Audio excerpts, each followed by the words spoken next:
Welcome to Global Academy Institute of Technology Foundation Incorporated. We're bringing community development with quality education for progress. This is Creative Nonfiction, Quarter 1, Week 1. But before anything else, allow me to introduce myself first. I am Judith Revilla. I'll be your subject teacher for Creative Nonfiction. And if you have some questions or concerns, you may contact me on my cell phone numbers posted on the screen. And you can also visit our e-learning site for your online class. Just click gait.com/e-learning.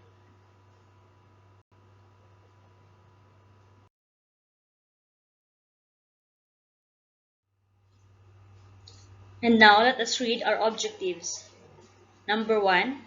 Understand the conventions of traditional genres, identifying elements of different genres, and clearly and coherently uses a chosen element conventionally identified with a genre for a written output.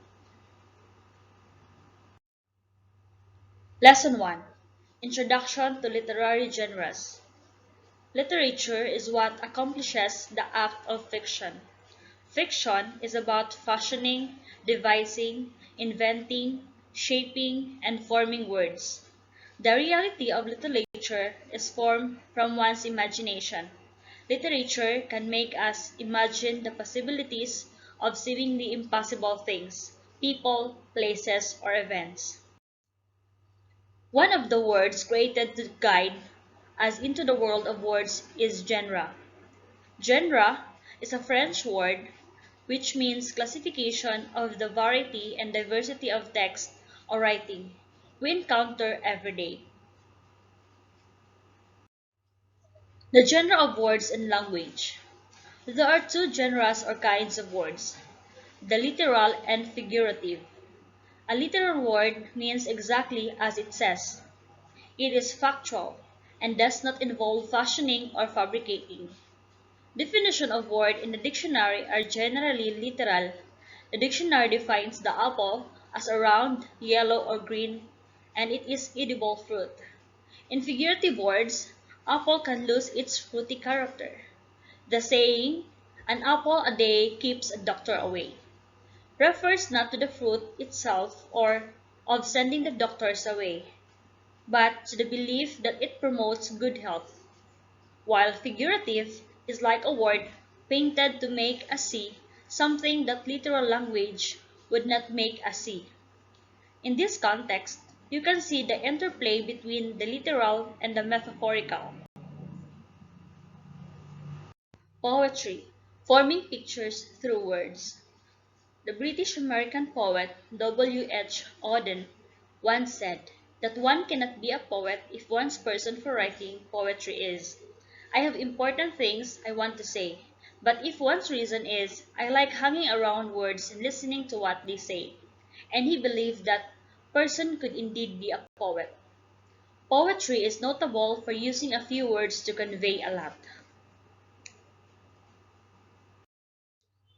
Haiku is a form of short poetry that originated in Japan in 19th century. It follows the 5-7-5 pattern. The first line contains 5 syllables, the second line with 7 syllables, and the third line with 5 syllables. It is known for revealing the vastness of nature in an intimate and microscopic manner.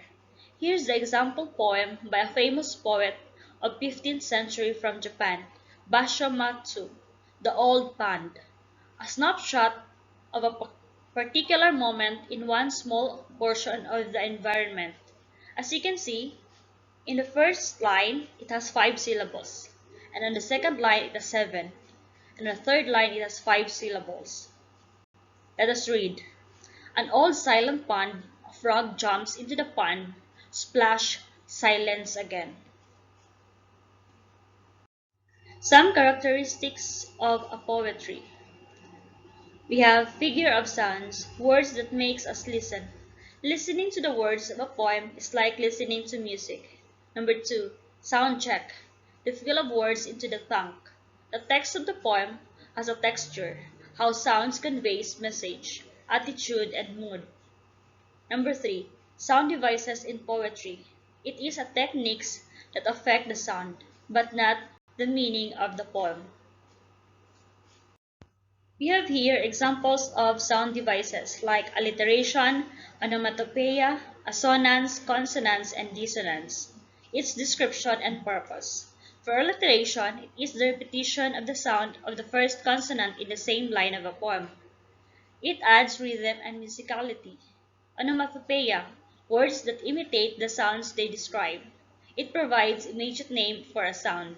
Assonance, the repetition of the sound of vowel in the stressed syllables or words. It highlights meaning or set the mood of the poem and adds rhythm and musicality. It's subtle and not so obvious compared to alliteration.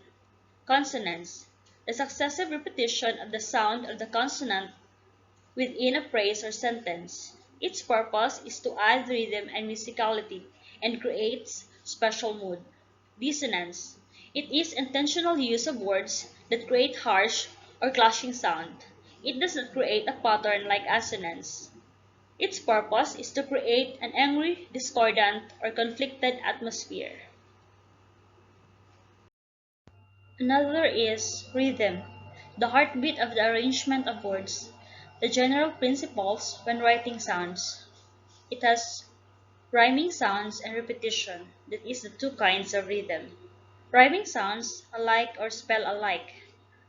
Repetition creates a musical pattern to a stanza. And euphony makes the sound flow harmoniously and pleasant. And cacophony makes the sound flow harshly and discordantly. Imaginary refers to the imagine produced in the mind by language. It pertains to words that make us see, hear, touch, move, or feel an internal sensation, while figures of speech is a poetic device that expresses something that means something else by comparing with another word or phrase. It provides emotive character and voice to a work. Let us take a look at this one, creating reality through fiction. In fiction, you bring the readers to a new place, meet new people, or witness events simply by reading. Here are some examples of starting points for writing fiction based on facts. We have personal experiences. American novelist, writer, and journalist Ernest Hemingway wrote For Whom the Bells, tells on his experiences of the Spanish Civil War. Hemingway used real people, as well as fictional ones, as his characters, while history as a source. Here are some examples. Filipino novelist Carlos Bulusan set his novel, America is the Heart, during America's Great Depression. It was a time of acute economic hardship for Americans, but more so if one was a Filipino. Take a look at the diagram on the screen. It is the elements. We have character, characterize action, plot, setting, point of view, and theme. Plot. It is a logical sequence of events that develops a story. Setting. It refers to the time and place in which the story takes place, while points of view is the position of the narrator in relationship to the plot of a piece of literature. Theme. It is a central idea or concept of a story. And we have two characters, the antagonist and the protagonist. And for your activity and assessment, you can answer it via online. Just visit our e-learning site at gaitf.com/e-learning. Thank you so much for your time. That would be all for today. Thank you and God bless.